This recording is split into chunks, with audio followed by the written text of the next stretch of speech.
Jim Rohn a dit que success is a question of revenge. C'est-à-dire le succès, c'est une question de vengeance. Il faut qu'on se dise la vérité. Le succès, c'est de se venger d'une situation, c'est de te venger de quelque chose qui t'a pas plu, c'est de te venger de la pauvreté, de la misère et tout. Et moi, j'avais une envie de me venger de la définition sarcasmique que les gens donnaient à la jeunesse africaine. C'est-à-dire quand on présente les jeunes africains, généralement c'est dans les festivités, généralement c'est des caleçons dehors, généralement c'est des jeunes vraiment qui pensent que la vie c'est du djanjoba quoi.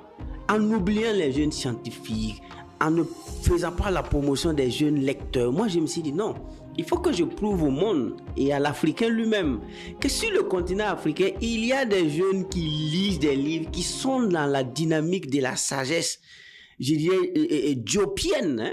La sagesse de Cheikh Anta Diop, la sagesse de Joseph Kizerbo, la sagesse de Nyobe, la sagesse de Lumumba, la sagesse des grands comme les Olympio, la sagesse de Kwame Nkrumah. Il y a cette sagesse qui habite dans plusieurs cerveaux africains, mais qui ne sont pas mises en lumière, ou du moins les gens préfèrent faire la lumière. Donc moi j'ai dit ok, il faut que je vous prouve que dans ce continent on a deux jeunes, ceux qui ont décidé de jouer avec leur vie et ceux qui ont pris leur vie au sérieux pour donner quand même une image intellectuelle du continent.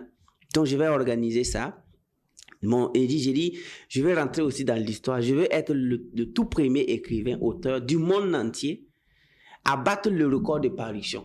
Donc, aujourd'hui, je suis heureux de vous dire que je suis le tout premier être humain en Afrique et dans le monde qui a battu le record de parution de livres. Donc, je suis un Guinness Record. Wow. I broke the record. Je pense que les abonnés vont apprécier. Voilà. Et donc, Napoléon l'a pas fait, Jim Rohn n'a pas fait, même Jerry Ing l'a pas fait. Et même les gens qui ont, même Mao qui a écrit le Little Red Book, qui est vendu à des milliards d'exemplaires, l'a pas fait. Il y a des gens qui ont vendu 1 million d'exemplaires en une semaine. Moi, j'ai pas encore atteint les 1 million. Il y a des gens qui ont vendu 20 millions d'exemplaires. Mais, les dédicaces là, a eu lieu peut-être dans un podcast que les gens ont payé. Achetez le livre La puissance de l'auto-éducation et devenez membre du grand projet HGC.